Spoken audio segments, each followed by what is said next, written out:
자, 다들 이제 같이 풀이를 한번 해보도록 합시다. 그렇죠? 자, 오늘은 이 사회문화 지문, 바로 회계에 대한 지문과 그 다음 운동에너지에 관련된 과학기술 지문 두 개를 한번 같이 풀이를 해보도록 하겠습니다. 알겠죠? 자, 이런 사회문화 지문, 우리가 일반적으로 사회문화 지문에서 가장 학생들이 좀 은근히 어려워하는 게 경제 관련 지문들, 그리고 법 관련 지문들도 사실상 조금 힘들어하는 경향들이 있어요. 그런데 이 사회문화 지문들 같은 경우는 여러분들이 특히나 유의해야 될 게 이런 정의, 개념, 이런 그 부분들을 굉장히 유념을 해줘야 됩니다. 특히 법지문 같은 경우, 물론 이게 법지문은 아니지만 법지문 같은 경우에는 우리가 일반적으로 상식적으로 알고 있는 내용과는 차이가 있는 경우들이 존재를 해요. 알겠죠? 그러니까 이럴 때 이 글에서는 지금부터 이 단어는 이러한 뜻으로 쓰이겠다라고 하는 게 정의의 방법으로 개념을 설명하는 거기 때문에 이 글을 이해할 때는 글의 개념을 가지고 이해를 하는 게 여러분들에게 훨씬 더 유리한 유리한 면이라고 볼 수가 있어요. 자, 그러면 처음부터 같이 우리가 분석을 해보도록 합시다.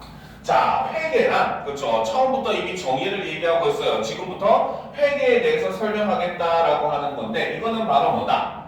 회계 정보 이용자들이 합리적인 의사결정을 할 수 있도록 그들에게 경제적 실체와 관련된 재무적 정보를 제공하는 것을 우리는 회계라고 한다는 거죠. 여러분들 직업 중에 회계사라는 직업 생각보다 돈 잘 벌어요. 알겠죠? 회계사라는 직업들이 하는 일이 바로 뭐다? 이 기업의 재무 상태가 어떤지, 탄탄한 기업인지 부실한 기업인지 이런 것들을 분석하기 위한 회계 정보를 제공해 주는 게 바로 그 회계사들이 하는 일이고, 그들이 제공하는 정보가 바로 뭐다? 이런 재무적 정보를 제공한다라는 거죠.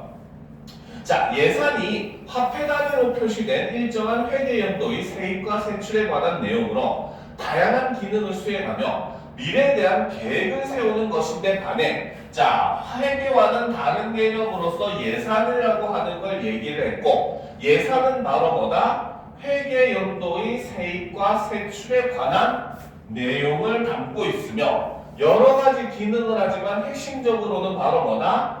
미래에 대한 계획을 세우는 게 예산이라는 거죠. 여러분들이 우리가 뉴스나 이런 데서 생각해 보면은 뭐 국회에서 우리나라 올해 예산을 뭐 몇십조 원을 산정했다 뭐 이런 내용들 뉴스 보잖아, 그렇지? 예산이 바로 뭐야? 앞으로 1년 동안 사용할 금액을 미리 뭡니까? 계산을 해가지고 이 정도 필요하다라고 청구하고 그걸 집행하는 게 예산이라는 거죠. 즉 이거는 미래의 일이라는 거죠. 그렇죠? 자, 그런데 반면에 회계라고 하는 거는 바로 뭐다? 예산의 집행인 경제적 활동을 측정하고 전달하는 과정이고, 이것은 바로 뭐다? 과거에 대한 기록, 즉 이미 돈이 나갔을 때, 돈이 들어왔을 때 쓰는 게 바로 회계라는 거죠. 자, 그러면 이 부분에서는 바로 뭐다? 바로 대조의 방식을 사용을 하고 있고, 그 대조는 바로 뭐다? 예산과 회계를 대조의 방식으로서 설명을 하고 있다라는 걸 우리가 알 수가 있다라는 거죠. 따라서 회계와 예산은 동전의 양면과 같은 성격을 띠고 있다. 회계는 기장 방식에 따라, 자, 기장 방식 어떻게 쓰냐라고 하는 기장 방식에 따라 단식 부기 회계와 복식 부기 회계로 구분된다라고 하는 거는 이 기장 방식이 바로 뭐다? 두 개를 구분해주는 구분 기준이 된다는 거죠. 그렇죠? 그래서 무엇을 기준으로 나누냐? 바로 기장 방식이 된다는 거죠. 자, 그 중에 단식 부기는, 그렇죠? 자, 이거는 색깔 다른 걸로 갑시다. 자, 단식 부기라고 하는 거는 바로 뭐다? 바로 현금의 수입 및 지출과 같이 단일 항목의 증감을 중심으로 기록을 하는 게 바로 단식 부기의 특징이라는 겁니다. 그렇죠? 자, 그래서 이거는 거래의 영향을 한 가지 측면에서 수입과 지출로만 파악해 기록을 하기 때문에 특징은 바로 뭐다? 단순하다. 그리고 통제가 용이하다. 통제가 용이하다는 건 솔직한 말로 얘기하면 뭡니까? 조작이 더 쉽다. 이런 뜻으로 보시면 됩니다. 알겠죠? 자, 반면에 자, 복식 부기는 바로 뭐다? 하나의 거래를 대차 평균의 원리에 따라 자산, 부채 및 자본 등을 차변과 대변에 이중 기록하는 방식이라는 거죠. 자, 이런 거는 우리가 조금 머릿속에 정리를 해 나가야 되는데 그 머릿속에 정리하는 내용은 선생님이 옆에다 간단하게 우리가 한번 보도록 합시다. 자, 그러면 회계의 종류를 가지고 나누어 보는데 첫 번째가 바로 단식 부기. 부기 회계라는 거죠. 그렇죠? 자, 이것은 바로 뭐다? 바로 현금의 수입, 지출, 그렇죠? 지출과 가치, 그렇죠? 단일 항목의 증감을 중심으로 기록한다.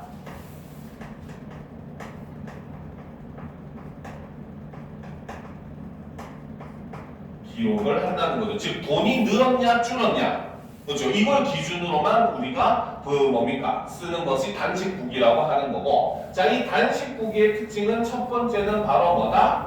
바로 오로지 수입과 지출로만 파악을 한다는 것이고, 두 번째는 그렇기 때문에 매우 단순하고, 그리고 세 번째가 바로 통제가 용이 쉽다라고 이야기를 한다는 거죠. 그렇죠? 자, 그런데 반면에 자, 이 단식부기와 구분이 되는 게 바로 두 번째 복식부기. 여러분들 밑에다가 써도 돼요. 알겠죠? 자, 복식부기 같은 경우는 바로 뭐다? 바로 대차 평균의 원리에 따라,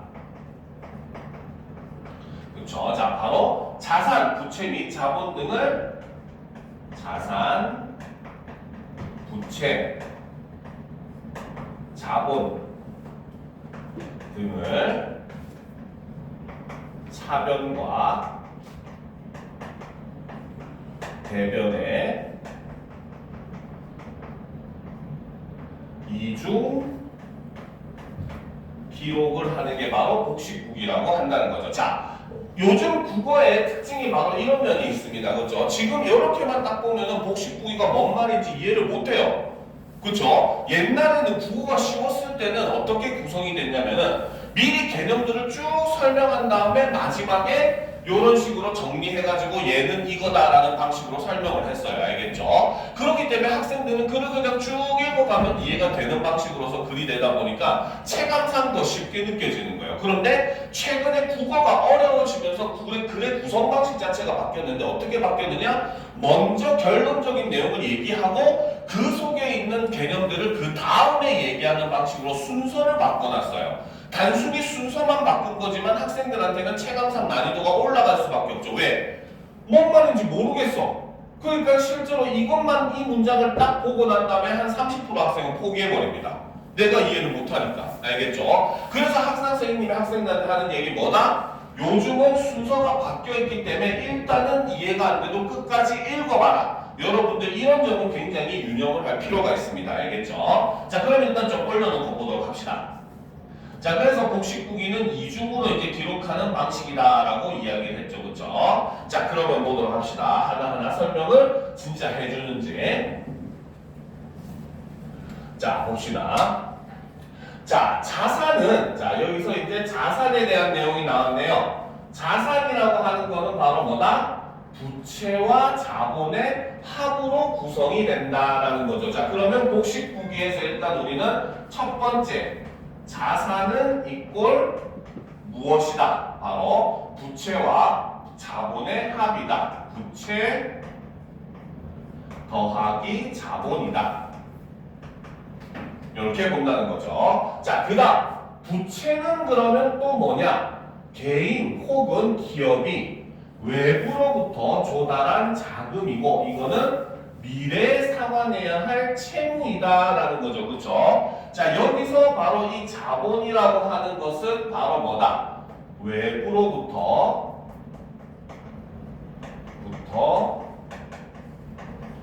조달을 한 것이고 가져온 것이고 얘는 채무, 쉽게 말하면 빚이다, 빌린 것이다 라는 거죠.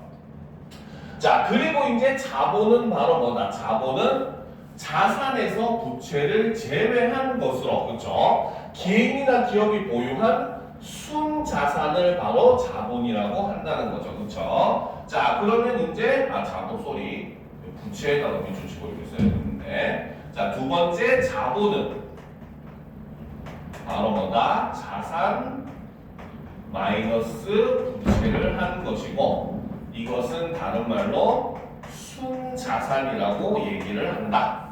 이렇게 해놨다는 거죠. 그렇죠? 자, 그리고 또 하나가 나오죠. 바로 대차 평균의 원리. 제일 어려운 말이 여기서 등장을 했죠. 자, 대차 평균의 원리라고 하는 것은 바로 뭐다? 대변과 차변의 합계 금액이 항상 일치해야 한다 라는 겁니다. 그렇죠? 자, 세 번째 대차 평균의 원리를 보게 되면 얘는 바로 뭐다? 대변과 차변의 합계 금액이 항상 일치를 해야 한다라고 보는 게 대차 평균의 원리라는 거죠. 자, 이 대차 평균의 원리에서 대변에는 자, 쉽게 말하면 이거예요. 사실은 그 뭡니까? 그 돈이 증가하고 감소하는 거를 두 군데다가 쓰는 거야. 알겠습니까? 그래서 오른쪽이 대변, 왼쪽이 차변 이런 식으로 얘기를 하는 거예요. 그래서 대변이라고 하는 건 바로 뭐다? 자산의 감소, 부채 및 자본의 증가, 수익 발생 등을 기록하고 얘는 장부의 오른쪽 변을 가리킨다라는 거죠. 자, 그러면 뒷부분에 있는 문제를 잠깐만 보고 넘어갈게요. 자, 뒷부분에 있는 문제를 보게 되면은 여기 보면은 B사원의 그 뭡니까? 회계장부를 보면 금액이 두 번 이렇게 쓰여있죠. 그렇죠? 이 중에 오른쪽에 있는 이 부분, 요것이 바로 대변에 해당한다는 겁니다. 알겠죠? 그러면 왼쪽에 있는 요 금액이 바로 뭐다? 차변에 해당하는 내용이다라고 볼 수가 있다는 거죠. 알겠죠? 그래서 이렇게 간단하게 우리가 한번 살펴보는 것도 글을 이해하는 데는 도움이 많이 되겠죠. 그렇죠?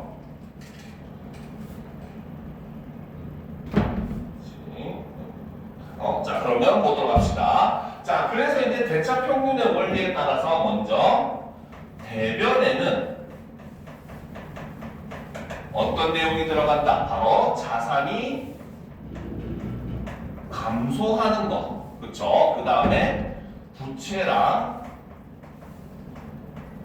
자본이 증가하는 거. 그쵸? 이런 것들. 그 다음에 수익이 발생하는 거를 기록을 하고 얘는 오른쪽에 기입을 한다는 거죠. 자, 반면에 차변은 그렇죠? 바로 자산의 증가, 부채 및 자본의 감소, 비용 발생 이런 것들을 기록하고 장부의 왼쪽 변에 기록을 하게 된다는 거죠. 그렇죠? 자, 니은 차변은 그렇죠? 반대죠. 자산이 증가하거나 부채나 자본이 감소하고 비용이 발생을 했을 때 쓰는 거고 얘는 왼쪽 변에다 이렇게 쓴다라고 기록을 한다는 거죠. 알겠습니까? 그래서 각 부분의 내용이 어떤 것들이 들어가는지를 여러분들이 이렇게 글을 통해 어느 정도는 파악을 해둘 필요가 있어요. 알겠습니까? 자, 그럼 봅시다. 거래 행위는 일반적으로 이중성을 띠는데 가령 어떤 기업이 은행에서 대출한 돈 가운데 1억 원을 갚을 경우 이는 자산의 감소와 부채의 감소가 이중적으로 나타나게 되는 것이다. 그렇죠? 왜? 내 돈을 1억을 떼가지고 은행에 준 거니까, 그치? 내가 갖고 있는 돈은 1억만큼 감소할 것이고, 반면에 은행에 갚아야 할 돈도 1억만큼 감소를 한다는 뜻이 되는 거잖아. 부채를 갚았다는 거, 그치? 그러니까 두 군데에서 변화가 일어난다는 거죠. 그렇기 때문에 복식국이는 이러한 거래의 이중성을 회계 처리의 반영에 기록하는 방식. 자, 복식국의 핵심은 바로 요거라는 거죠, 그쵸? 복식국의 핵심은 바로 뭐다? 거래의 이중성을 회계 처리에 반영해서 기록하는 게 바로 복식국의 특징이 된다는 거죠. 자, 복식국의 방식은 차변의 합계와 대변의 합계가 반드시 일치하는가를 검증함으로써 재무 상태를 객관적으로 파악할 수 있다는 장점이 있다. 그렇죠? 복식국의 특징은 재무 상태를 객관적으로 파악할 수 있다라는 게 복식국의 특징이다라고 볼 수 있다는 거죠. 자, 회계 정보를 기록하기 위해서는 자, 특정한 기준을 우선 정해야 한다. 자, 거래 체결, 상품의 인수 및 인계, 그 대가인 현금의 교환과 같은 경쟁행위죠. 무엇을 기준으로 삼느냐에 따라 수입이나 지출에 대하여 기록되는 액수가 달라질 수 있고 그 결과로 보고되는 일정 기간의 재무성과가 달라질 수 있기 때문이다. 회계 정보를 기록하기 위한 기준은 현금의 유입과 유출에 초점을 두는 방식을 바로 뭐라고 한다? 현금주의. 그렇죠? 자, 현금주의라고 하는 것은 바로 무엇이다? 바로 현금의 유입과 유출에 초점을 두는 방식. 즉, 돈이 나가고 들어오는 게 기준이 된다는 겁니다. 무슨 말인지 알겠죠? 자, 이렇게만 보면 여러분들은 잘 이해가 안 될 수도 있기는 해요. 알겠죠? 왜? 여러분들은 물건을 사려고 하면은 바로 돈을 주고 그리고 물건을 사오잖아. 그렇지? 바로 돈을 주는 순간에 물건을 받아오는 그런 방식으로 여러분들은 거래를 하죠. 그렇죠? 근데 기업 간의 거래는 그렇게 안 해요.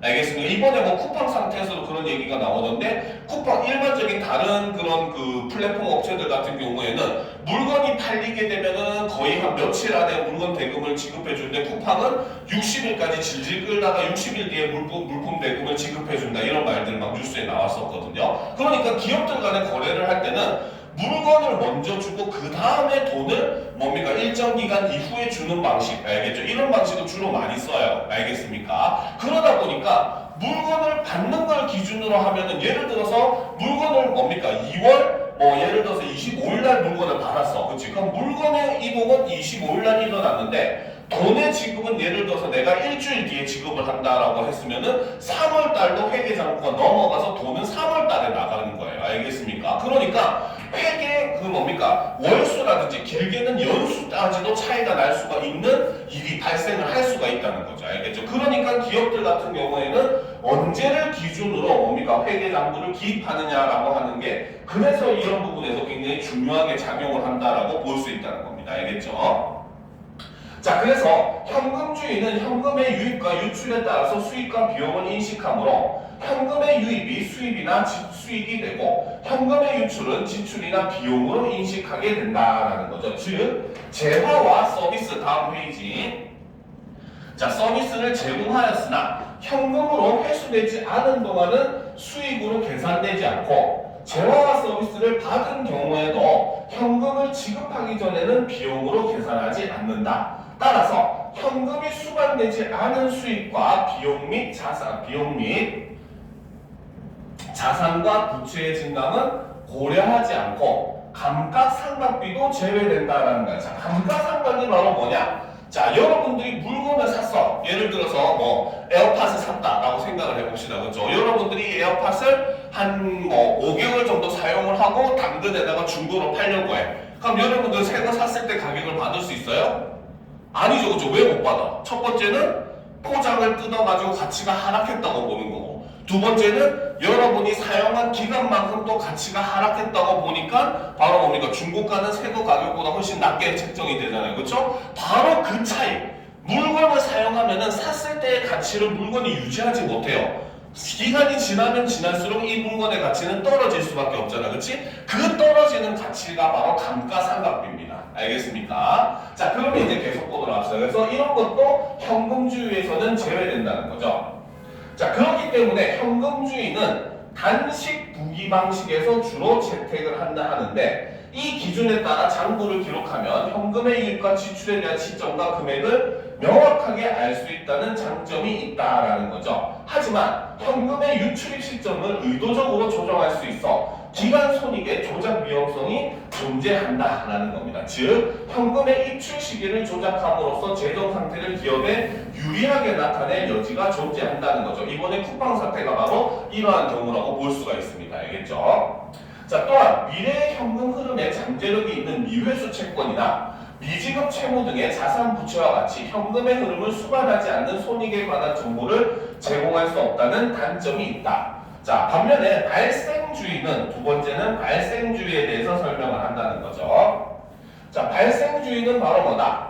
재무 상태를 변동시킨 거래나 경제적 사건이 발생한 시점을 기준으로 재정 정보를 인식하는 방식이 바로 발생주의라는 거죠.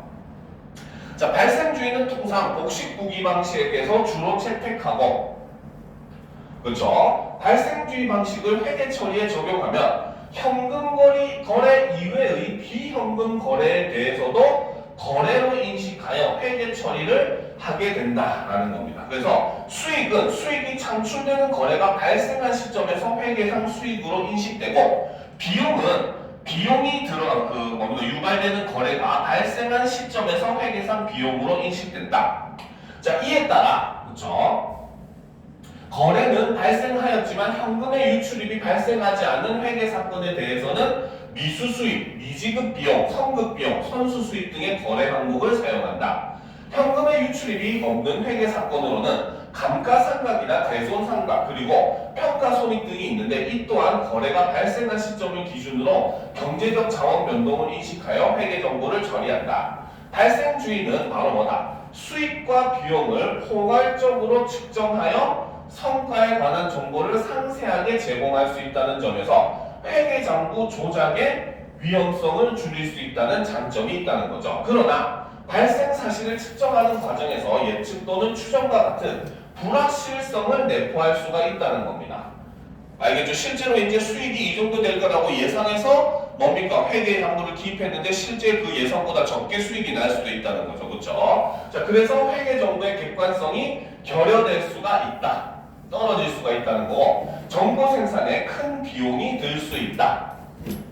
그렇죠? 왜? 이거는 미리 예측까지 잘 해야 되는 부분이기 때문에 인력이나 이런 것들이 더 필요하겠죠. 그렇죠? 그래서 이러한 점들이 각각의 장단점이 된다라고 본다는 거죠. 그렇죠? 자, 그러면 이제 문제를 한번 풀어보도록 합시다. 10번부터 풀이를 해보도록 합시다. 자, 윗글을 읽고 알 수 있는 내용으로 적절하지 않은 것은 이라고 되어 있네요. 그렇죠? 자, 일정 기간 동안 기록되는 수입이나 지출에 대한 액수를 바탕으로 재무성과가 작성된다. 이거는 맞는 말이죠. 그게 바로 회계였죠. 그렇죠? 자, 2번 거래 영향을 한 가지 측면에서 기록하면 재무 상태를 객관적으로 검증하는 데 유리하다? 아니죠. 그렇죠? 이거는 바로 뭐다? 여기서 한 가지 측면에서 기록하는 게 단식부기죠. 그렇죠? 그런데 재무 상태를 객관적으로 검증하는 데 유리한 거는 복식부기였어요. 그렇기 때문에 이 선지 같은 경우는 두 개의 연결이 서로 다르기 때문에, 그쵸? 잘못된 선지다라고 볼 수가 있다는 겁니다. 알겠습니까? 자, 3번 대차평균의 원리는 하나의 경제적 거래 행위가 가지는 이중적 의미를 반영한 회계 원리이다. 맞다고 했었죠. 그쵸? 자, 4번 감가상각이나 평가손익 등의 현금의 유입과 유출의 시점으로 경제적 자원의 변동을 인식할 수가 없다. 그렇죠? 내가 갖고 있는 물건의 가치를 측정해야 되는 거기 때문에 이거는 우리가 측정하기가 힘들다는 거죠. 그렇죠? 5번 회계에서 예산이 집행된 결과를 측정하는 이유는 경제적 의사결정에 필요한 재무적 정보를 제공하기 위함이다. 그렇죠? 이것도 역시 당연한 거죠. 그렇죠? 자, 11번 문제부터 보도록 합시다. 자, 기읍과 니은에 대한 이해로 가장 적절한 것은 이라는 거지. 그렇지? 기읍이 바로 현금주의, 니은이 발생주의였죠. 그렇죠? 어느 시점을 기준으로 회계장부를 작성하는가라는 것에 대한 문제죠. 자, 그러면 이런 거는 위에다 적어 놓으세요. 기읍에는 현금주의, 니은은 발생주의. 이렇게 구분할 수 있도록 간단하게만 적어 놓으면 실제로 여러분들이 함정에 덜 빠집니다. 알겠죠? 학생들이 보면 항상 기억은 현금주의, 니은 발생주의 머릿속으로 뭡니까? 짱구 굴리면서 성질을 막 읽다 보면 갑자기 중간에 헷갈려. 기억이 현금이었는지 발생이었는지 갑자기 헷갈리는 경우가 생기거든요. 그러니까 아예 딱 적어 놓는 게 훨씬 더 여러분들이 문제를 정확하게 풀 수 있는 이거 뭡니까? 환경을 만들 수 있어요. 자, 봅시다. 현금주의는 현금을 지급하지 않은 재화 및 서비스의 비용을 계산합니까? 현금주의는 계산하지 않는다라고 얘기를 했어요. 현금이 지급되고 유출되고 유입되는 그 시점을 기준으로 쓰는 거기 때문에 기억은 계산하지 않는다고 했죠. 자, 2번 현금주의보다 발생주의가 회계 정보를 생산하는 데 드는 비용이 현금주의보다 발생주의가 회계 비용을 생산하는 데 비용이 더 많다라고 했어요. 아까 얘기했죠. 불확실성을 내포하기 때문에 그걸 예측하려면 더 많은 비용이 들어간다라고 얘기했어요. 그렇죠? 자, 3번 현금주의와 달리 발생주의에서는 현금의 유출입으로 인해 발생하는 재무 상태의 변화만을 장부에 기록할 회계 정보로 처리한다. 요거는 두 개가 바뀌었다고 봐야 되겠죠. 그렇죠? 현금주의가 바로 뭐다? 현금의 유출입으로 인해 발생하는 재무 상태의 변화만을 기록한다라고 볼 수 있는 겁니다. 자, 발생주의는 현금주의가 작성한 회계 정보를 바탕으로 미래의 재무 상태를 예측한다? 이거는 바로 예상이라고 했지 회계랑은 전혀 관계가 없죠. 그렇죠? 자, 5번 발생주의는 현금주의보다 다양한 거래 항목을 활용하여 회계장부의 조작을 예방할 수 있다. 그죠? 조작이 어려운 게 발생주의라고 얘기했기 때문에 답은 5번이 된다는 거죠. 자, 12번 문제. 그쵸? 이걸 보도록 합시다. 그쵸? 다음은 어느 기업의 회계장부이다. 그쵸? 자, 윗글을 바탕으로 이를 이해한 내용으로 적절하지 않은 것은 이라고 얘기해놨어요. 그쵸? 자, 그러면 일단 보도록 합시다. 자, A 사원의 회계장부랑 B 사원의 회계장부를 우리가 비교를 해보면 자, 똑같이 5월 30일 항목을 보게 되면은 자, 여기서는 A에서는 상품 판매가 일어났다라고 했지만 여기서는 현금이라고만 썼어요. 그쵸? 자, 그리고 금액은 플러스 2억. 그쵸? 여기도 2억이 일치를 하고 자, 여기서 내용은 바로 매출. 그쵸? 바로 상품 판매로 인한 매출이 일어났다라는 핵심적인 내용은 여기다 그렇습니다. 그쵸? 그리고 금액은 역시 똑같이 2억. 대차 평균의 원리에 따라서 양쪽 변의 금액이 같아야 된다는 거죠. 그쵸? 자, 그 다음 주목할 게 바로 다음 부분이죠. 6월 15일 날 A 사원은 컴퓨터를 구입함으로써 3억 원의 돈이 나갔다. 그래서 우리가 가진 돈은 마이너스 1억이다. 이렇게 간단하게 지금 기입을 해놨어요. 그렇죠? 그런데 B 사원의 회계장부를 보면 6월 5일 날 비품을 구입했어요. 컴퓨터를. 그렇죠? 그리고 3억이 나갔어요. 근데 아직은 지급하지 않았다라는 미지급금이라는 항목을 집어넣고 3억이라고 적어놓고 그에 대한 돈은 15일 날 바로 뭐다? 미지급금 3억이 현금으로서 나갔다라고 보는 거죠. 즉 여기는 바로 뭐다? 요쪽 면이 대변이 되는 거고 요쪽 면이 차변이 되고 있는 이런 모습을 보여주고 있죠. 그렇죠? 그리고 여기서 보면 자, A 사원은 6월 15일 날 현금의 유출입을 기준으로 하나만을 적었는데 B 사원은 물건이 이동한 시점과 현금이 이동한 시점을 각각 나누어서 이렇게 상세하게 지금 표기를 하고 있는 모습을 보고 있습니다. 알겠습니까? 그러니까 우리는 이것만 보더라도 A 사원은 바로 뭐다? 단식 부기를 사용을 하고 있고 그 중에서도 현금주의를 사용을 하고 있다. 이렇게 볼 수가 있고 반면에 B 사원은 바로 뭐다? 복식 부기를 사용을 하고 있고 그리고 발생주의 그렇죠? 주의의 방법으로서 회계장부를 작성하고 있다. 이렇게 볼 수가 있다는 겁니다. 알겠습니까? 자, 그 다음 7월 11일 날은 이제 상품 판매가 일어났는데 얘는 현금이라고 적어놨죠. 그렇죠? 그래서 1억을 벌었어요. 그래서 1억, 매출로 1억이 늘어난 거고 자, 27일 날은 은행 대출 현금으로 받았다는 거죠. 그래서 플러스 1억이 돼서 1억. 하지만 이 은행 대출은 바로 뭐다? 부채이기 때문에 여기도 역시 1억이라고. 자산도 1억이 증가했지만 부채도 1억이 증가했다는 거죠. 그쵸? 자, 그 다음 11월 29일 날 투자 유입에 따라서 현금 3억이 들어왔어요. 그래서 투자 유입으로 해서 3억이 들어와서 총 우리는 A에서는 뭡니까? 간단하게 현재 우리 자산이 플러스 4억이다 라는 걸 볼 수가 있지만 요것만 봐서는 현재 자산이 얼마인지 계산하기가 조금 힘든 면이 있잖아요. 그렇죠? 요런 특징들을 우리가 판단을 한 다음에 그 뭡니까? 지문을 선지를 보도록 합시다. 알겠죠? 자, A 사원의 장부의 A는 그렇지? 자, 현금의 수입 및 지출과 같이 단위 항목의 증감을 중심으로 기록한 것이다. 바로 단식부기이기 때문에 맞는 말이죠. 그렇죠? 자, B 사원의 회계장부에 C에 기록된 현금은 기업 자산의 증가를 나타낸 것이다. 자, C 항목이 바로 뭐였다? 내용 부분에 바로 차변의 내용이잖아. 차변의 내용은 뭐가 들어간다? 자산이 증가하는 거, 그리고 부채와 자본이 감소하는 거, 비용이 들어가는 거, 요거를 나타낸 거죠. 그렇죠? 그러면 기업 자산의 증가가 드러나는 부분이기 때문에 얘도 역시 맞다고 봐야 되는 겁니다. 그렇죠?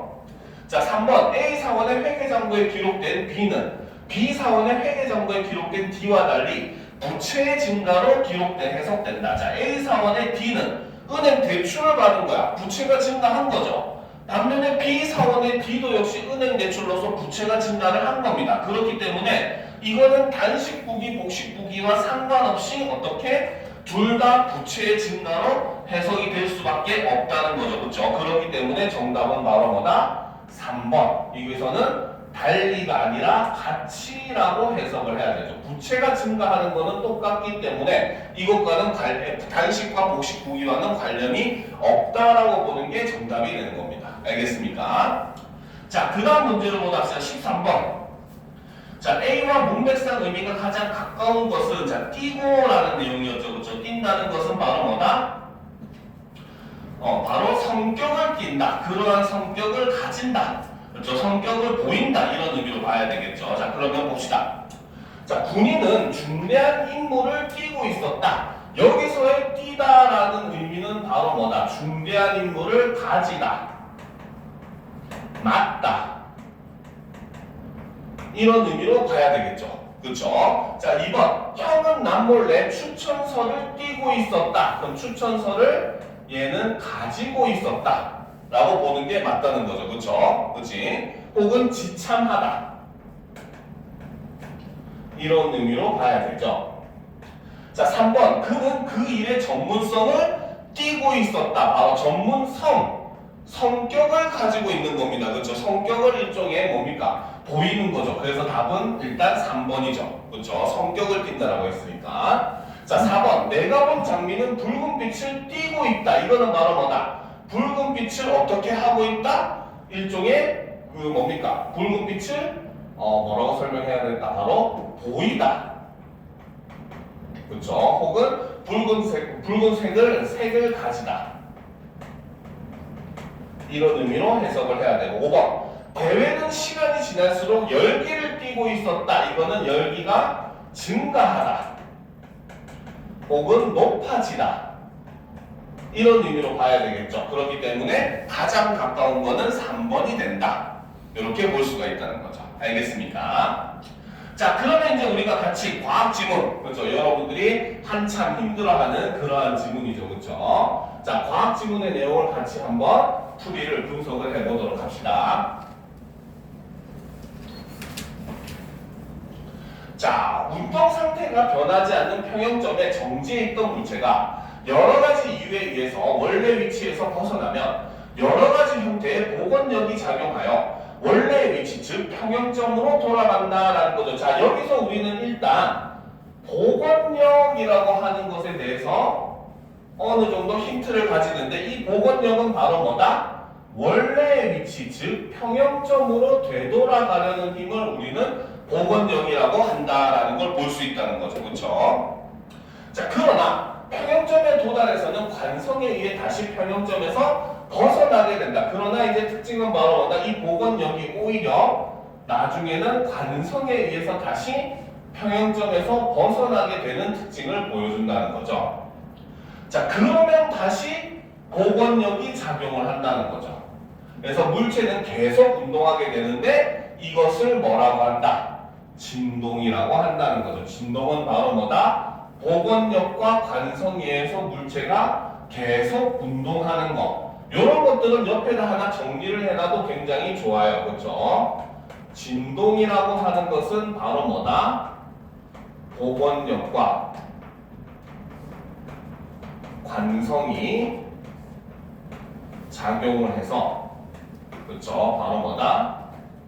물체가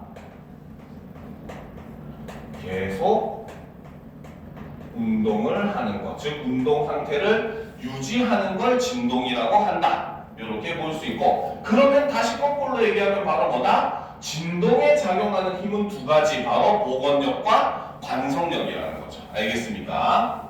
자, 그럼 봅시다. 진동은 여러 요소의 상호작용을 통해 일어나게 되는데 이러한 요소들의 상호작용 시스템을 진동계라고 한다. 자, 진동계라고 하는 것은 바로 뭐다? 진동이 여러 요소의 상호작용을 통해서 일어나게 되는데 이러한 요소들의 상호작용 시스템을 진동계라고 한다는 거죠. 자, 그러면 이것도 역시 정리를 한번 해보도록 합시다. 진동계라고 하는 것은 바로 뭐다? 바로 진동이 여러 요소들의 상호 작용을 통해 일어난다는 거죠. 이러한 바로 뭐다? 상호작용 시스템.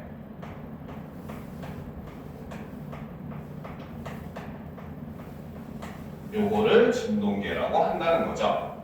자, 일반적으로 진동계는 포텐셜 에너지를 저장하기 위한 탄성 요소, 운동 에너지를 저장하기 위한 질량 요소, 에너지를 점차 소멸시키는 감쇄기 요소로 구성이 된다. 자, 그래서 이 진동계는 뭘로 구성이 된다? 바로 포텐셜 에너지를 저장하기 위한 탄성 요소. 첫 번째가 탄성 요소라는 거죠. 그다음 두 번째, 운동 에너지를 저장하기 위한 질량 요소 두 번째, 그리고 세 번째는 에너지를 점차 소멸시키는 감쇄기 요소 세 번째가 된다는 거죠. 그렇죠? 그래서 진동계는 첫 번째, 바로 탄성 요소.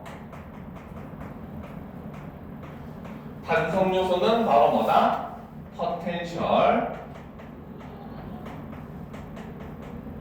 에너지를 저장하기 위한 요소이고, 두 번째가 질량 요소.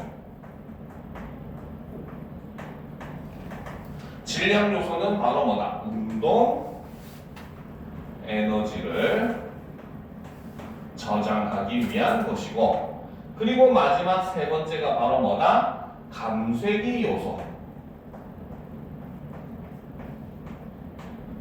감쇄기 요소는 바로 에너지를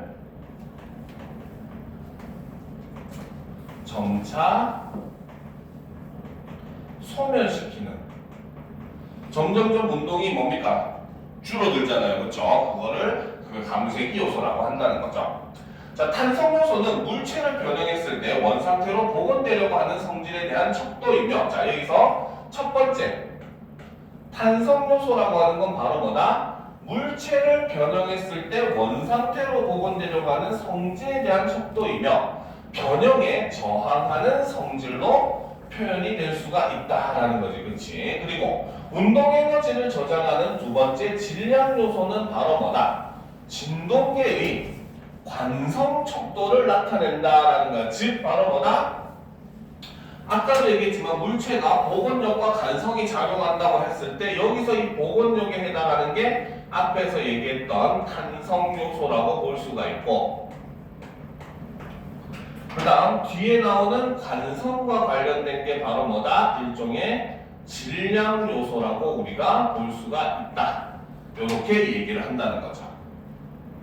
그렇죠? 자, 즉 정지한 물체는 계속 정지하려고 하고 운동하는 물체는 운동을 계속하려는 경향에 대한 척도를 나타낸다. 감쇄기 요소는 그렇죠? 세 번째, 감쇄기 요소는 바로 뭐다? 진동계의 에너지 손실을 대변하는 항이라는 거죠. 자, 항으로 이것이 크고 작음에 따라 진동의 세기를 나타내는 진폭이 감소하는 비율이 달라진다. 그죠? 바로 진동의 세기를 나타내는 진폭이 감소하는 비율이 이 감쇄기 요소로 인해서 달라진다는 거야. 알겠죠? 그럼 감쇄기 요소가 적으면 진동이 이렇게 조금씩 이렇게 줄어드는 모습을 보이는데 감쇄기 요소가 크면은 이렇게 확 줄어드는 이런 모습을 보여주겠죠. 그렇죠? 그래서 이렇게 이거를 결정하는 게 바로 이 감쇄기 요소라는 거죠. 자, 그래서 계속 봅시다. 그래서 진동계의 진동은 포텐셜 에너지에서 운동 에너지로의 전변환, 그리고 운동 에너지에서 포텐셜 에너지로의 변환을 나타낸다. 자, 만일 진동계에 감쇄 요소가 있다면 진동의 매 주기 에너지가 얼마간씩 소모되며 정지하게 된다라는 거죠. 그렇지? 그러면 진동이라고 하는 것을 다시 한번 정리를 하면 이 진동이라고 하는 것은 바로 뭐다? 포텐셜 에너지가 뭘로? 운동 에너지로 전환되고 이것이 다시 포텐셜 에너지로 전환이 되고 운동 에너지로 다시 되는 이러한 과정이 반복되는 것이 바로 진동이라고 볼 수가 있다는 거고. 그렇죠? 그리고 이 과정에서 바로 뭐다? 감쇄기 요소에 의해 가지고 바로 어떻게 된다? 진폭이 점차 줄어들다가 결국은 정지를 하게 된다. 이렇게 볼 수가 있다는 거죠. 알겠습니까? 자, 계속 보도록 합시다. 자, 특정 지점에서 발생한 진동이 다른 곳으로 전파되는 현상을 파동이라고 한다. 자, 여기서는 또 다른 이제 정의가 등장을 했네요. 자, 파동이라고 하는 것은 바로 무엇이다? 바로 특정 지점에서 발생한 진동이 다른 곳으로 전파되는 현상. 여러분들 파동하면 어떻게 생각해? 물에다가 돌멩이를 뽕 하고 던지면은 물결이 점점 이렇게 옆으로 퍼져나가는 거죠. 이렇게 진동이 이렇게 퍼져나가는 걸 우리는 바로 뭐라고 한다? 파동이라고 본다는 거죠. 알겠습니까? 자, 그래서 파동은 물질의 이동 없이 진동을 통해 만들어진 에너지가 다른 곳으로 전달이 된다는 특징이 있다는 거죠. 자, 예컨대 돌을 연못에 던지면 돌이 가지고 있는 운동 에너지에 의해 물 분자가 원래의 위치에서 밀려난 후 다시 원위치로 돌아오면 진동하게 된다. 진동하는 물 분자는 이웃한 물 분자들이 원래의 위치에서 벗어나도록 밀어내고 이 물 분자들은 다시 원위치로 돌아오면 진동하게 된다. 이러한 물 분자의 진동이 연이어 일어나면서 던진 돌에 의해 발생한 에너지가 공간적으로 이동하게 된다. 이때 물 분자 자체의 이동은 없다고 할 수 있다라는 거죠. 자, 진동과 파동은 물질의 특성과 현상을 이해하는 데 대해도 중요한 바탕이 된다. 일반적으로 고층의 원자는 결정 속에서 결정 전체의 자유에너지를 최소로 하면서 평형 위치에 배열되어 있다고 본다. 자, 여기서 일단 고층의 원자의 경우는 그렇죠? 어떤 특징이 있다? 바로 결정 속에서 결정 전체의 자유에너지를 최소로 하면서 평형 위치에 배열되어 있는 게 바로 고체라는 거죠. 하지만 여러 가지 원인으로 이 평형 위치에서 원자가 벗어나는 경우가 있다. 하나의 예는 외부에서 힘이 결정에 가해졌을 때 결정이 변환되는 현상이다. 바로 첫 번째 예는 바로 뭐다? 외부에서 힘이 결정에 가해졌을 때 결정이 변형되는 경우가 존재한다는 거죠. 자, 다른 예로는 두 번째는 외력이 없어도 원자가 평형점 가까이에서 미세하게 흔들리는 경우가 존재한다는 거죠. 자, 이건 색깔을 다르게 해보는 게 훨씬 낫겠네요. 쏘리. 자, 이번은 선생님 녹색으로 일단 밑줄 쳐놓읍시다. 자, 모든 분자와 원자들은 열 에너지에 의해 제자리에서 끊임없이 흔들리고 있다. 어떤 경우는 원자가 평형점에서 벗어나면 그 원자를 평형점으로 끌어당기는 힘이 결정 내에 작용하기 때문에 원자는 평형점 가까이에서 흔들리게 되는 것이다. 원자를 평형점으로 끌어당기는 힘은 평형점에서 벗어남이 그리 크지 않을 때 그 벗어난 정도에 비례한다. 자, 여기서 바로 원자를 평형점으로 끌어당기는 힘, 앞에서 얘기했던 힘으로 치면 일종의 복원력이 되겠죠. 이 복원력은 무엇에 비례한다? 평형점에서 벗어남이 그리 크지 않을 때 벗어난 정도의 비례를 한다는 거죠. 자, 평형점을 벗어났다가 복귀하는 원자의 원자의 움직임이 주기성을 가지고 발생하는 것을 격자 진동이라고 한다. 자, 격자 진동이라고 하는 것은 바로 무엇이다? 바로 평형점을 벗어났다가 복귀하는 원자의 움직임이 주기성을 가지고 발생하는 것. 그렇죠? 자, 한편 결정 내의 원자는 서로 힘을 미치고 있으므로 하나의 원자가 평형점에서 벗어나게 되는 움직임이 발생하면 이로 인해 다른 원자에도 동일한 움직임이 발생하게 된다. 이러한 움직임이 연속적으로 다른 원자에 영향을 미치게 되고 결정 내 원자 변이의 연속적 이동에 따라 파동이 만들어지는데 이를 격자파라고 한다. 그죠? 격자파라고 하는 것은 바로 뭐다? 바로 여기까지. 괄호친 부분에 대한 설명이 격자파에 대한 내용이 된다는 거죠. 그래서 원자들 사이에서 얘가 밀어내면은 이 힘이 다른 원자를 밀어내게 되고 해서 서로 파동식으로 이제 이렇게 힘이 전달되는 거를 격자파라고 한다는 거죠. 자, 그 다음에 이제 굉장히 어렵지만 요즘 영화에서 많이 나오는 내용이 나오죠. 자, 양자역학에서는 양자화된 격자의 진동을 폰온이라고 한다. 자, 여기서는 이제 폰온이라고 하는 개념이 등장을 하게 돼요. 자, 이거는 색깔 다른 걸로 해봅시다. 바로 양자화된 격자의 진동을 폰온이라고 한다는 거죠. 자, 즉 원자의 진동을 양자화하여 입자로 표현한 것이 폰온이다. 그죠? 바로 원자의 진동을 양자화하여 입자로 표현한 것이라는 거죠. 자, 폰온은 결정이 가진 열 에너지를 설명하는데 중요한 역할을 한다. 진동수가 큰 격자 진동은 폰온 하나하나의 열 에너지가 큰 것에 대응되면, 자, 이런 걸 잘 알아야 되겠죠. 진동수가 큰 격자 진동은 바로 뭐다? 폰온 하나하나의 열 에너지가 큰 것에 대응이 된다. 사실상 같은 얘기다라고 보시면 되는 겁니다. 이런 것들이 선지에서 여러분들에게 많이 함정으로서 등장을 하게 되는 내용들이에요. 그렇죠? 자, 그다음 격자 진동의 진폭이 커진다면 그것은 바로 뭐다? 이꼴 폰온의 개수가 늘어난 것이다. 격자 진동의 진폭이 커진다는 건 이꼴 폰온의 개수가 늘어난 것이다 라는 거지. 알겠어요? 그러니까 이거를 선지에서는 바꿔서 여러분들한테 제시를 해주는 거야. 알겠죠? 그러면 예를 들어서 폰온 하나하나의 열 에너지가 크다라는 말은 선지에서는 바로 뭐다? 진동수가 큰 격자 진동이다라는 의미로 여러분들이 해석을 해야 된다는 뜻이 되는 거죠. 그 다음도 역시 마찬가지 바로 뭐다? 폰온의 개수가 이렇게 늘어났다. 이 말은 이꼴 바로 뭐다? 격자 진동의 진폭이 커졌다라는 의미로 선지에서 여러분들이 이해를 해줘야 된다는 거예요. 여기서 결국은 이 두 개를 왔다 갔다 하면서 설명을 하기 때문에 학생들이 헷갈려 하지만 실제로 여기서 이렇게 제대로 파악해 놓으면 헷갈릴 이유가 없어진다는 겁니다. 알겠습니까? 자, 예를 들어 결정을 높은 온도로 가열하면 원자들은 열 에너지를 받아서 온도가 올라감에 따라 진동의 폭이 커지게 되어 격자 진동이 격렬해질 것이다. 그러면 진동의 폭이 커지게 된다라고 하는 것은 바로 무엇이다? 바로 폰온 하나하나의 폰온의 열 에너지가 증가했다. 이런 의미로 볼 수 있다는 거죠. 그렇죠? 그 다음 격자 진동이 격렬해진다라고 했죠. 그래서 격렬해질 것이다. 이는 온도가 올라가면 결정 내에서 폰온이 많이 생성됨을 의미한다. 자, 여기서 폰온이 많이 생성되었다라고 하는 것은 이꼴 바로 뭐다? 격자 진동의 진폭이 증가했다. 이런 의미로 해석을 해야 된다는 거죠. 알겠습니까?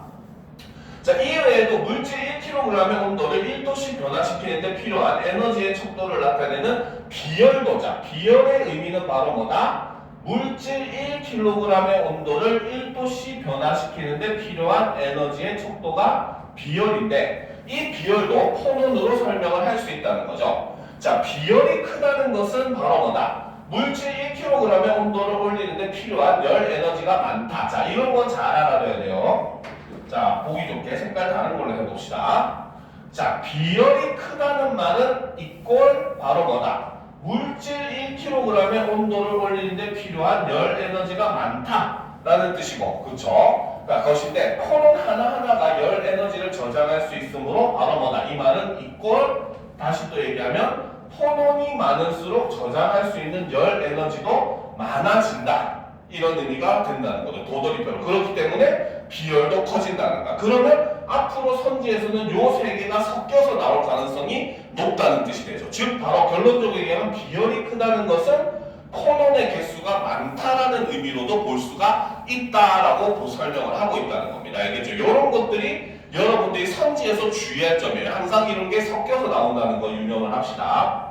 자, 또한 코논은 고체의 전기저항을 설명하는데도 유의미하다. 그렇죠? 자, 바로 고체의 전기저항도 설명을 할 수 있다는 거죠. 코논도 운동량과 에너지를 가지고 있는 입자이기 때문에 전자와 충돌할 수 있다. 그렇죠? 금속의 온도가 올라감에 따라 전기저항이 비례하여 커지는 것 또한, 즉 금속의 온도가 올라감에 따라 전기저항이 비례하여 커지는 것은 바로 뭐다? 이꼴 바로 온도가 상승할수록 포논의 개수가 늘어나는 것과 같은 말이다 라고 우리가 해석을 할 수가 있다는 겁니다. 알겠습니까? 자, 오늘 수업은 여기까지 합시다. 문제를 풀이할 시간은 좀 없어 보이네요. 그렇죠? 자, 오늘 한 것 중에 혹시 다른 거 궁금한 거나 이런 것들이 있습니까? 좀 이해는 잘 됩니까? 다들 내게 없어가지고 이거 이해를 하고 있는지 모르겠어요. 선생님이 참 슬픈 현실입니다. 자꾸 이렇게 집중을 하면서 듣고 정신적으로 이겨내야 돼요. 이제 1년입니다. 진짜 이 1년만 조금만 더 고생하면은 여러분들 앞으로 미래가 달라져요. 알겠죠? 그러니까 그런 마음을 좀 가지고 다짐을 가지고 이 1년 동안 좀 계속해서 열심히 달려보도록 합시다. 알겠죠? 자, 오늘 수업은 여기까지 합시다. 다들 수고했습니다.